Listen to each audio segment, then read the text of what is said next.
मैंने दरवाजे से कान लगाए और सुनने की कोशिश करने लगी।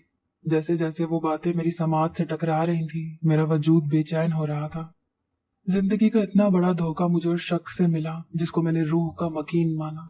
मेरा दिल किया उसका गिरबान पकड़कर उससे इस सारे खेल का हिसाब मांगूं, पूछूं उससे कि उसने ये सब क्या किया। मगर मेरे अंदर हिम्मत ना बची। मैं मरे कदमों से वहां से निकली। जब गेट अबूर करते सामने नजर पड़ी तो जैसे सांस रुकी। मेरा नाम हूरिया है। मैं एक जागीरदार घराने से ताल्लुक रखती हूँ। मैं इकलौती होने की वजह से सबकी लाडली और इंतहा की जिद्दी बेटी भी हूँ।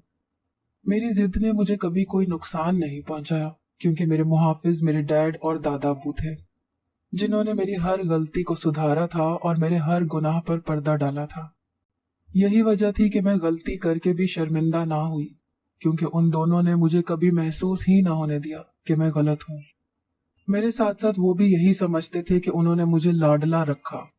वो इस लाड प्यार को अपनी मोहब्बत का इजहार समझते थे, मगर उन्हें नहीं पता था कि उनका यूं मेरी हर जिद मानना और मेरी हर गलत बात को सही मानना और सबके सामने ये साबित कर देना कि मैं सही हूँ, किस तूफान को दावत दे रहा है। और तूफान भी वो जिसके आने से ना सिर्फ मेरी जिंदगी बर्बाद होगी, बल्कि कभी ना खत्म होने वाला खसारा मेरे हाथ में आएगा। इसी लाड प्यार की वजह से मैंने अपनी हर जिद अपने डैड से पूरी करवाई है। जो कहा है पूरा करवा कर दम लिया। मैंने कभी अपनी बात रद्द होते नहीं देखी। यही वजह थी कि मैं जिद मनवाने की आदी हो गई थी।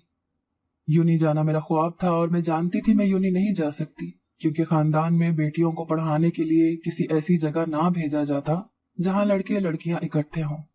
यही वजह थी कि सब लड़कियों की तालीम कॉलेज तक ही हो सकी।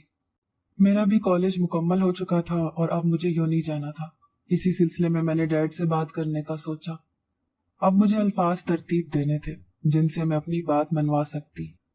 इसी सोच में मैं कमरे में टहलती मुसलसल हाथ हिलाते हुए अल्फाज जोड़ रही थी जिससे डैड राजी हो जाते। जब मेरी अम्मा जान कमरे में दाखिल हुई, मैं इस कदर अपनी सोच के जेरे असर थी कि मुझे इल्म ना हुआ और वो मुझे देखती रही और ठोड़ी पर उंगली रखे मुझे घूरने लगी। आखिर तंग आकर मेरा हाथ पकड़ती मुझे रोककर खड़ी हो गई। अम्मा जी आप कब आई? मैं उनके हाथ में अपना हाथ देखकर होश में आई और उन्हें बेड पर अपने सामने बिठाते पूछने लगी, जब तुम गहरी सोच में थी, सच बताना बेटा, क्या सोच रही थी तुम? क्या चाहिए अब तुम्हें जिसके लिए यूं गहरी सोच के समंदर में गर्क हो रही हो? वो मेरी आंखों में देखते पूछने लगी। अम्मा जी मेरी एक ख्वाहिश है, वो भी शिद्दत वाली, और मैं चाहती हूँ कि पूरी हो, उसी को सोच रही थी। मैंने कुछ सोचकर अम्मा जी से बात करने के लिए अल्फाज मिलाए। अगर अम्मा जी मान जाती तो यकीनन बाबा भी राजी हो जाते और दाबू यानी मेरे दादा जान वो भी मान जाते। क्या ख्वाहिश है मुझे बता दो, तुम्हारी अम्मा जी सबको मना लेंगी। वो मेरे सर पर हाथ फेरती शफकत से बोली। मेरी मामा की वफात के बाद अम्मा ने मुझे माँ बनकर पाला था। वो मेरी खुशी के लिए किसी भी हद तक जा सकती थी, इसीलिए मैंने उनके सामने बात रखने का सोचा था। अम्मा मैंने यूनी जाना है, मुझे आगे पढ़ना है बहुत सारा और अच्छी प्रोफेसर बनना है। अम्मा जी आप डैड और दाबू को राजी कर लें, मैं कुछ और नहीं मांगूंगी, मैंने हमेशा की तरह मिन्नत आमेज लहजे में कहा। चेहरे पर मिस्कीनियत तारी किए, आंखों में आंसू लिए, जिससे वो हमेशा पिघल जाती और मेरी बात मान जाती थी। और वही हुआ, वो मेरी आंखों में नमी देखकर एक पल में तड़प गई थी। अरे मेरी बच्ची तू रो क्यों रही है? तेरी माँ जी सबको राजी कर लेगी, तू बस रो मत। तुझे नहीं पता है तेरे आंसू मेरे दिल पर गिरते हैं। वो मुझे गले लगाकर बोली। मेरे आंसू साफ किए और चली गई। मुझे अब यकीन था कि सब मान जाएंगे और जो ना माना वो मुझे रोने नहीं देगा। मैं सुकून से बैठ गई। रात के खाने पर बाबा नहीं थे, बाकी सभी खामोश थे, जिसका मतलब था कि मेरी ख्वाहिश सबके कानों में पड़ चुकी है। मैंने भी कुछ नहीं कहा। जब मैं खाना खाकर अपने कमरे में वापस जाने लगी तो दाबू ने मुझे आवाज दी। मैं एकदम डर सी गई कि कहीं वो इनकार ना कर दे। मैंने दिल में अल्लाह के नाम का विर्द करना शुरू किया और पलटकर उनके सामने खड़ी हो गई, नजरें झुका ली। मेरे कमरे में आए, वो मुझे हुक्म देते चले गए। मैंने एक नजर अम्मा जी को देखा जो मुझे नजरों ही नजरों में तसल्ली दे चुकी थी, जिस पर कुछ पुरसकून होते दिल के साथ मैं दाबू के कमरे में गई। उन्होंने मुझे अपने सामने बैठने का कहा और उनका हुक्म पाते ही मैं बैठ गई। यूनी क्यों जाना है? रोबदार आवाज में पूछा गया। उनके लहजे पर पहली बार मेरा गला सूख गया था। थूक निकलते मैंने गला तर किया और अल्फाज मिलाने लगी। उन्होंने कभी मुझसे इस लहजे में बात नहीं की थी। दाबू, मुझे मास्टर्स की पढ़ाई करने जाना है। मेरा ख्वाब है कि मैं प्रोफेसर बनूं। मैंने सोचा समझा प्लान बताया। प्रोफेसर क्यों बनना है? क्या जरूरत है तुम्हें प्रोफेसर बनने की? तुम करोड़ों की मालिका हो। तुम्हें प्रोफेसर बनकर नौकरी करने की जरूरत नहीं, न तुम्हें इजाजत मिलेगी नौकरी की। हतमी लहजे में कहते गोया वो सब तय कर चुके थे। मेरी आंखें लबालब पानी से भर गई। मैंने अपने आंसू साफ किए और वहां से भागती अपने कमरे में बंद हो गई। अम्मा जी मुझे देख चुकी थी। वो मेरे पीछे आई और दरवाजे पर दस्तक देती रही, मगर मैं रोने में इतना खो गई कि उनकी आवाजें सुन ना सकी और वो वापस चली गई और फिर से दाबू से बात करने लगी। पता नहीं उन्होंने दाबू को क्या कहा कि वो राजी हो गए। सारी रात रोते गुजरी। न जाने कब आंख लग गई। जब खुली तो दिन के 12 बज चुके थे। मैंने उठकर मुंह हाथ धोया और नीचे चली गई।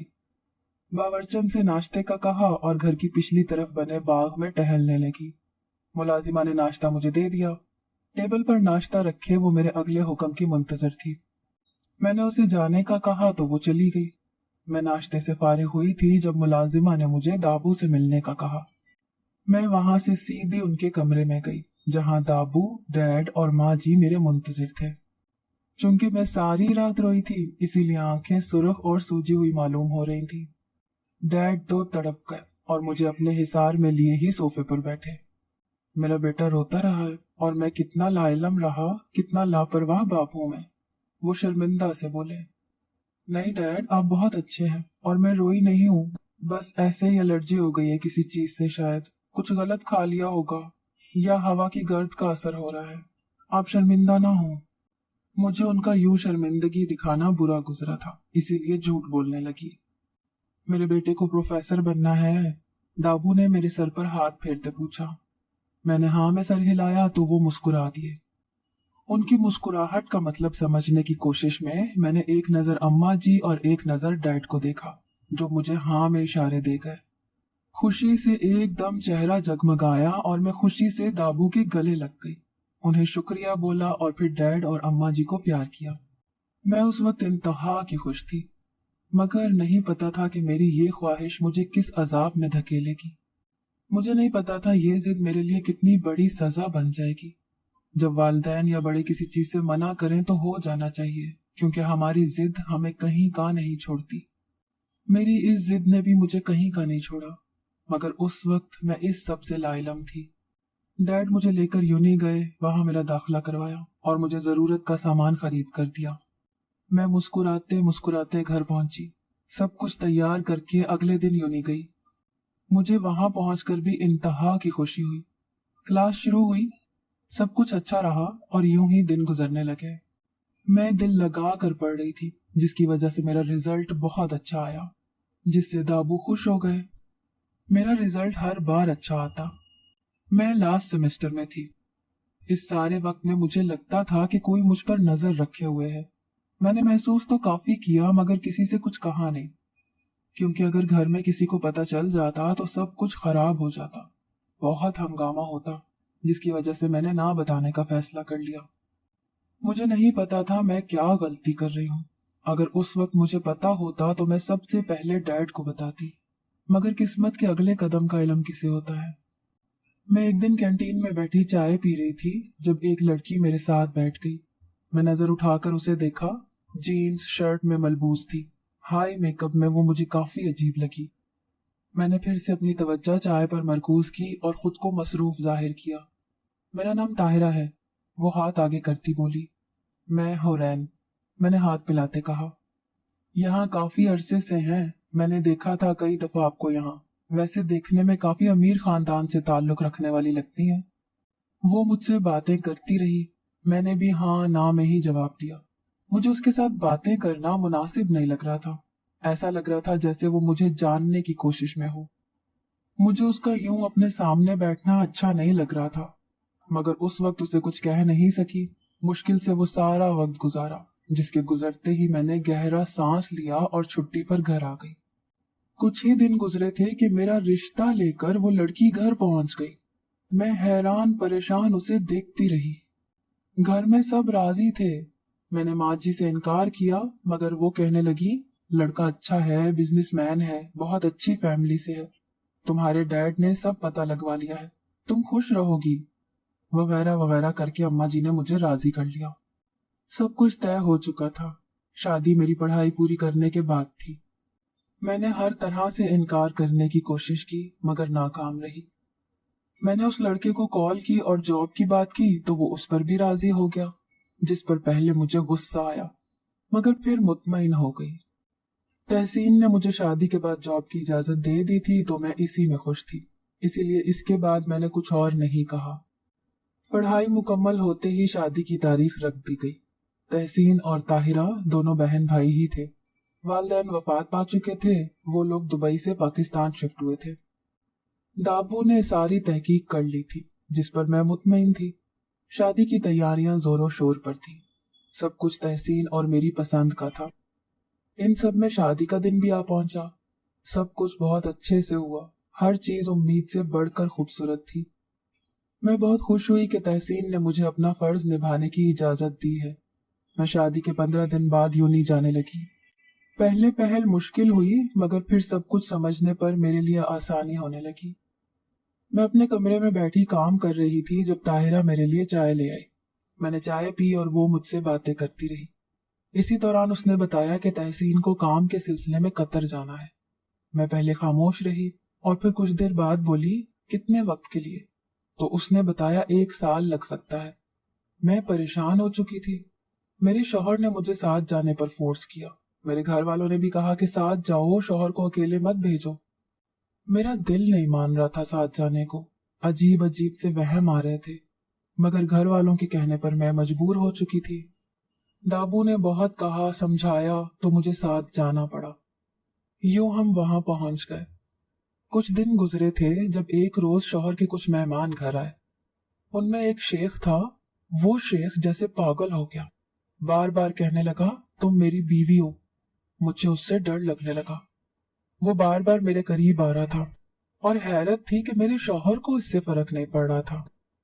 उसके लापरवाह होने और शेख को हद से गुजरते देखा तो मैं कमरे में बंद हो गई। फिर क्या हुआ कि रात को शौहर ने मुझे कहा कि मैं कुछ दिनों के लिए शेख के घर चली जाऊं। मैंने इनकार किया तो वो रोने लगा और बोला, मेरा बिजनेस डूब गया है, शेख मुझे मार डालेगा अगर तुम उसके घर पर मुलाजिमत पर ना गई तो। मुलाजिमत का सुनकर मेरे होश उड़ गए। जिसे सारी जिंदगी शहजादियों की तरह रखा गया हो, वो मुलाजिमत करेगी? ये कैसा चेहरा था जिंदगी का।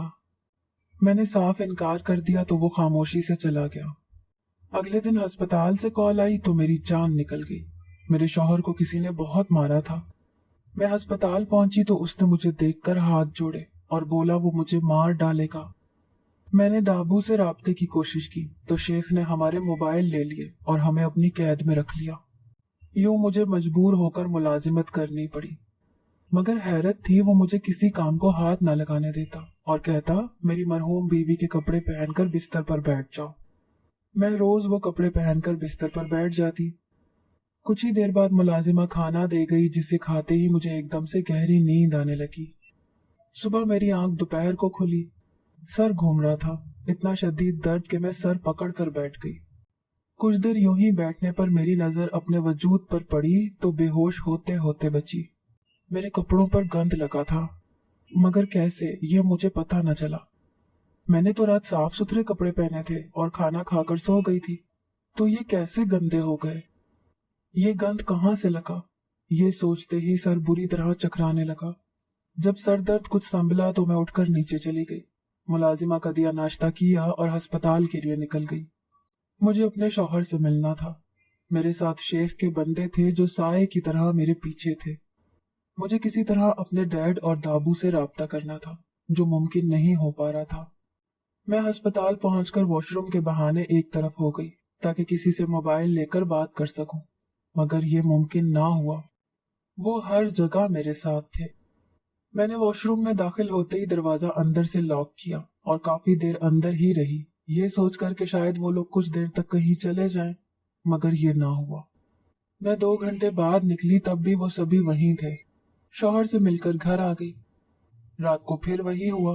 अपने कपड़ों पर गंध देखकर मुझे उलझन होती, लेकिन मेरे हाथ में कुछ नहीं था। किस तरह वहां से भागती, क्या करती, कुछ समझ ना आता। दिन गुजर रहे थे।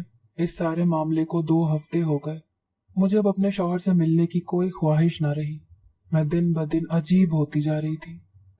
पहले शेख जब भी मेरे सामने होता मुझे गुस्सा आता, खौफ महसूस होता, मगर आहिस्ता आहिस्ता ये डरो खौफ खत्म हो रहा था। न जाने क्यों मुझे उससे डर न लगता, बल्कि दिल करता उसके पास रहूं। मैं ये समझ नहीं पा रही थी कि क्यों मेरा दिल उसकी जानिब झुक रहा है। मुझे शेख पर शक होने लगा।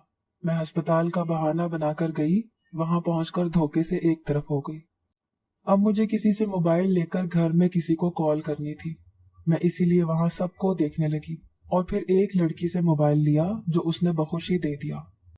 जैसे ही मैंने कॉल करनी चाही, न जाने वहां शेख कैसे पहुंच गया। उसे देखकर मेरी सांस अटक गई। उसने मोबाइल लेकर वापस उस लड़की को दिया और जाने का कहा। वो चली गई। वो मेरे पास आया और कहा कि अगर दोबारा किसी से मदद ली तो मैं उसे मार दूंगा और उसके कत्ल का जिम्मा तुम्हारे सर होगा। उसकी बात सुनकर मेरी रूह कांप गई। जिस शख्स ने कभी मक्खी न मारी हो, उसके सर कत्ल का इल्जाम हो, ये तो उस शख्स को मार देने के बराबर है। मेरा जिस्म पत्थर का हो चुका था। मुझे लिए वो घर पहुंच गया और कहा कपड़े पहनकर बिस्तर पर बैठो। मैं ना चाहते हुए भी जाकर तैयार होकर बैठ गई। अगली सुबह मेरे पूरे जिस्म में दर्द हो रहा था और कपड़ों पर बहुत ज्यादा गंद लगा था। मैं डर गई थी उस वक्त खुद को देखकर। जल्दी जल्दी बेड से उतरी और अलमारी से नया सूट निकालकर नहाने ले गई, बिना जिस्म दर्द की परवाह किए। थोड़ी देर बाद नीचे गई। अब मुझे यह जानना था कि कैसे वो गंद मेरे कपड़ों पर लगता है और वो शेख मुझे क्यों किसी काम को हाथ नहीं लगाने देता, जबकि उसने मुझे मुलाजिमा रखा हुआ है। इसीलिए उस दिन मैंने एक मुलाजिमा से बात की और उसे पैसों का लालच देकर अपनी जगह शेख की मरहूम बीवी के कपड़े पहनाकर वहां बिठा दिया और खुद वहां से निकल गई। रात जैसे जैसे गुजर रही थी, मेरा दिल बेचैन होता जा रहा था और वो बेचैनी बढ़ती जा रही थी। अगले दिन उसी मुलाजिमा का खावंद पुलिस ले आया और जो बात उसने बताई उससे सुनकर मेरे कदम लड़खड़ा गए। मुझे यकीन ना हुआ, खुद से घिन आने लगी। पुलिस शेख को ले गई और मैं वहीं बैठी रह गई। वहां से मैं अस्पताल गई तो मालूम हुआ कि मेरा शौहर तो 1 हफ्ता पहले ही चला गया था। मुझे यकीन ना हुआ। फिर मैं वहां से उसके घर गई। अभी दरवाजे पर हाथ रखा ही था जब अंदर से बातों की आवाजें सुनकर रुक गई। अंदर ताहिरा और तहसीन कुछ बातें कर रहे थे। मैंने दरवाजे से कान लगाए और सुनने की कोशिश करने लगी। जैसे जैसे वो बातें मेरी समाज से टकरा रही थी, मेरा वजूद बेचैन हो रहा था। जिंदगी का इतना बड़ा धोखा मुझे इस शख्स से मिला जिसको मैंने रूह का मकीन माना। मेरा दिल किया उसका गिरबान पकड़कर उससे इस सारे खेल का हिसाब मांगूं, पूछूं उससे कि उसने ये सब क्यों किया। मगर मेरे अंदर हिम्मत ना बची। मैं मरे कदमों से वहां से निकली। जब गेट अबूर करते नजर सामने पड़ी तो जैसे रुकी सांस बहाल हुई। सामने मेरे डैड खड़े थे। उन्हें देखते मेरे वजूद में जैसे ताकत आई हो। मैं भागकर उनके गले लगी और रोने लगी। वो मुझे चुप करवा रहे थे। मैं एकदम ही बेहोश हो गई। जब होश आया तो अस्पताल में थी। पास ही डैड बैठे थे। मैंने उन्हें पुकारा तो वो मेरे पास बैठ गए। 3 दिन बाद हम पाकिस्तान लौट आए। जब डैड ने मुझे कुछ सीडीज दी जिन्हें मैंने नासमझी से पकड़ा। इसमें उस धोखेबाज और उस जाहिल इंसान शेख का बयान है। सुन लो, तुम्हें कुछ सुकून हो और तुम्हारा दिमाग उन उलझनों से दूर हो जिनमें जकड़े ये तुम्हें कहीं का नहीं छोड़ रहा। मैंने वो पकड़ ली और फिर चलाकर वहीं बैठ गई। आवाज मेरे शौहर की थी। मेरा सामना हुरैन से यूनी के बाहर हुआ। मैंने उसे देखा तो यकीन ना हुआ। उस दिन ही मैं कतर से शेख की बीवी का जनाजा पढ़कर वापस आया था। शेख अपनी बीवी से बहुत मोहब्बत करता था। वो अपनी महबूब बीवी के मरने के बाद से पागल हो रहा था। मुझे ये बात बहुत अच्छे से पता थी। तभी मैंने उसकी तस्वीर शेख को भेजी, जिसे देखते ही शेख पागल हो गया और उसने किसी भी कीमत पर हुरैन को मांगा। मैंने उससे डील की थी। वो मुझे मुंह मांगी रकम और मेरी 5 डिमांड पूरी करेगा। इस डील के साथ मैंने उस पर नजर रखनी शुरू की और रोज उसकी तस्वीरें शेख को भेजता ताकि उसके अंदर उससे मिलने की ख्वाहिश जागे, वो बेचैन हो जाए। और फिर वही हुआ जिसकी मुझे उम्मीद थी। शेख ने मुझे करोड़ों रुपए भेजे और कहा कि मैं जल्दी से इसे कतर पहुंचा दूं। उन्हीं दिनों मैंने अपनी दोस्त प्लस पार्टनर के साथ मिलकर इसके घर रिश्ता भेजा और शादी पक्की हो गई। शादी के बाद धोखे से इसे कतर ले गया और फिर वहां उसे शेख की तरफ जाने का कहा, जिस पर इसने मना कर दिया और फिर मुझे खुद को दर्द देना पड़ा। मगर खैर थी, जितनी कीमत मुझे मिलने वाली थी इसके सामने वो सारे जख्म मामूली थे। यूं वो डर कर शेख के पास चली गई। शेख उसे अपनी मरहूम बीवी के कपड़े पहनाकर उस पर रोज जादू करता। वो रोज उसे बाहर लिटाकर मुख्तलिफ तरीकों से उस पर जादू करता ताकि वो उसकी मरहूम बीवी की तरह उससे मोहब्बत करने लगे। मैंने तो वैसे भी तलाक दे ही देनी थी, मगर अफसोस ये सारा काम अधूरा रह गया और हम लोग पकड़े गए। इस सारे बयान को सुनने के बाद मेरा जिस्म हिलने के काबिल नहीं रहा था। क्या हुआ था ये मेरे साथ? मेरे शौहर ने मुझसे शादी सिर्फ इसलिए की थी? मुझे यकीन नहीं हो रहा था। इसीलिए उस रात मेरी जगह मुलाजिमा को पाकर शेख ने उसके साथ ज्यादती की थी ताकि उसे सजा मिले कि उसने मेरी मदद की थी। मेरे कानों में उस मुलाजिमा के शौहर की बातें गर्दिश करती थीं। फिर आहिस्ता आहिस्ता मेरे कानों में उस मुलाजिमा के चिल्लाने की आवाजें गूंजी। मुझे यूं लगता था जैसे मैंने बहुत गलत कर दिया हो। पैसे के लालच में उन दोनों ने मेरी जिंदगी बर्बाद की और साथ खुद को भी तबाह कर दिया। इतना लालच न जाने क्यों करता है ये इंसान। किस वजह से वो इतना दौलत का भूखा होता है।